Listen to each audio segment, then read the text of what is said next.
Well, it is. And it's a great question, though, because there are people now saying, and especially after the police came out and they said, oh, it was mostly the left-wing protesters, blah, blah, blah. There are people on the pro-freedom side that are cheering on this idea of permits for protests. Not many, to be clear. Most people have seen straight through it. But there are some that have been sucked in. It's like, oh, yeah, we're going to stick it to the left. They're going to have to get permits to protest. No, you do not give the government idea. The right to decide what's a legitimate protest or not, because sooner or later it will be used for political purposes. We know that, and we've seen that. And I think that's the point of your question here, Long Dong John. Is we've seen what they're willing to do. We've seen how partisan that they are willing to be, and I liken it to Boromir in Lord of the Rings. For me, everything comes back to Lord of the Rings. But conservatives, here we go, drink. Conservatives believe that they can wield the power of the ring, that they know how it should be done. And if you just give that power to me, I will be able to solve all the problems with the power of this ring. And of course they can't. I'll give you that. That is a great analogy for where we're at. And normally I just roll my eyes, but actually you're right. Like it's the pull of the ring. And I have noticed this, and I did sort of allude to it before. I am already seeing this on the conservative side. And like you and I got accused of being conservatives the other day. They're like, this is a conservative channel. I'm like, I went and had a shower. I felt so dirty after that. Conservative? Me and Topher? You're drunk? Don't insult me like that.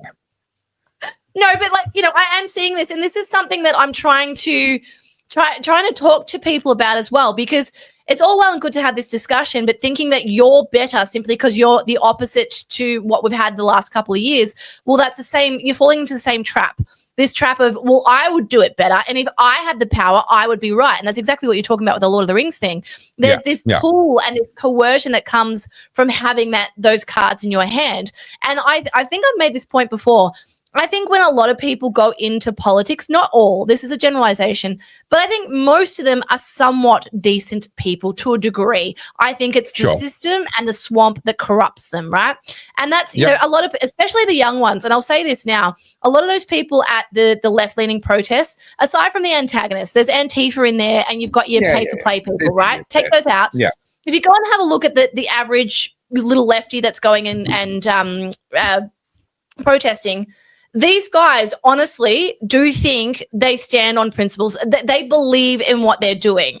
And I understand that. And I empathize with that because, like, that's exactly what you and I encourage, to stand up for what you believe in. Correct. So you can't say, oh, they shouldn't be protesting because they don't believe in the right thing.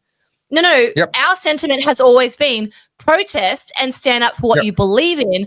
But let's also have a discussion about your beliefs and let's see where we can find some common ground. Yeah, let's have the battle of ideas, but let's not try and create different rules depending on which ideas you have as to what you can and can't do in that battle of ideas. It should be a level playing field. At the risk of taking us back a topic, Joe's got a comment here. Surely it should be focused on integration, not necessarily immigration. Cultural separation and multiculturalism hasn't worked. Thoughts? I agree wholeheartedly, and this is where a lot of people miss my fundamental point. I couldn't care less about the color of someone's skin, but I do care about culture. And this is why I'm saying we should celebrate our culture a lot more. Now, I don't think that bringing people from other cultures in is automatically the problem. Us not being allowed to celebrate and promote our culture and other people not being held accountable to the same laws is the problem, right? That's where we end up with a lot of problems. But what we see time and time again when people come into Australia, by the second or third generation, they're Aussies. They're as Aussie as you or I. And so the cultural assimilation thing is literally that generation that arrives and maybe partly their kids. But by the time it's their kids, that culture issue is gone. What we lack is the permission within ourselves to actually really celebrate and cement and kind of promote just by living it, just living our culture and promoting it through that. That's the issue. So I am not a multiculturalist at all. I'm not a multiculturalist, but I could not care less about where you were born or what color your skin is, because I have way more in common with a Venezuelan refugee than I have with Anthony Albanese, despite the fact that he's an Aussie, right? This is my issue with the people that then turn it into white. So some people say, oh, well, we're a European Westminster system, European culture, Judeo-Christian values. I agree. And that came out of a white Europe. Yes, it did. That is a historical fact. But it does not follow that only white people can then have that culture. That's where people seemingly just they just think that one leads to the other, and it just doesn't. Yeah. Oh, look, there's a couple of things, and I always use Japan as a good example for this. Japan up until like, a few years ago was a pretty like ethno-nationalist state, right? Like they didn't have much immigration whatsoever. Like you could go there and you could live there, but it was very difficult to get permanent residency. It was very difficult to buy land. And then someone came in who's a little bit more progressive, and sure enough, they've gotten the European treatment.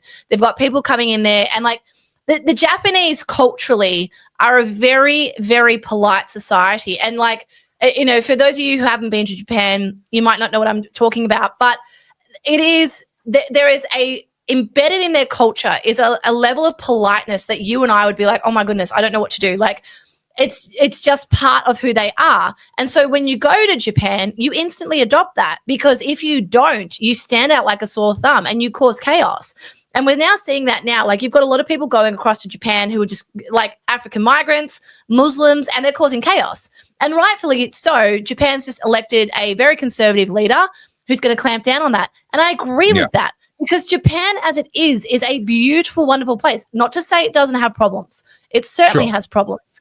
But when you let people come in like that, whose entire MO is to cause destruction and chaos, no, boot them out. Come in here. If you want to live in a very polite society, if you want to work the way that we do and do everything the way the Japanese do, then all aboard. If not, see you later. And my issue with Australians is we will sit here and let someone lecture us on what it means to be Australian or lecture us on how we should be living.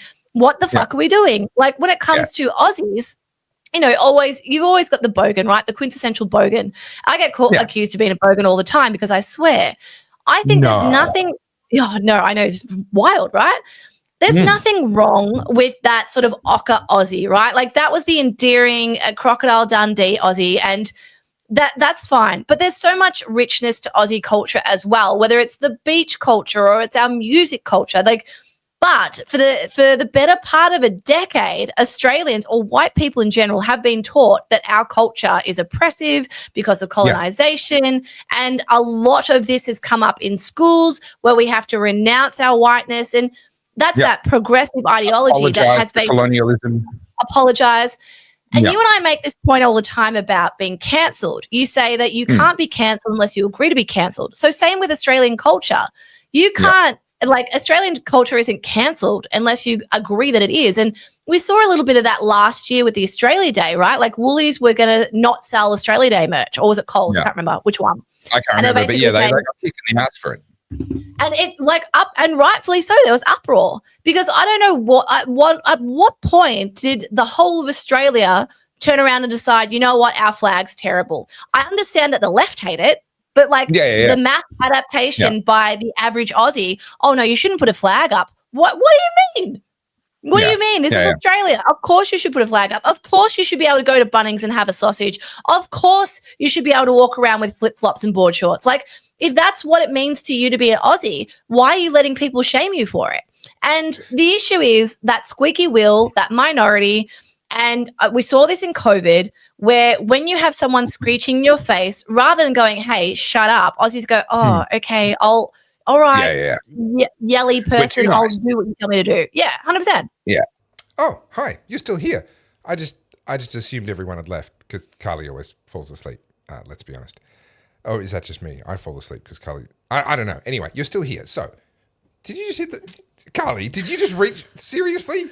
Can you not leave well enough alone? No, I must infiltrate every part of your life. Back to me. Please like, please comment, please subscribe, because I suffer through Carly twice a week for you. I drive hours from where I live down to Melbourne to be tortured by Carly every week, and I do it for you because I love you so much. So please help me out. Just like, comment, subscribe, share the show, make sure that everyone else can join in the fun, and show up next week for like more oddcasty goodness. And if you really, really want to help me, then you can buy me a coffee via that little QR code there. You'll be supporting the show and helping me to tolerate Carly.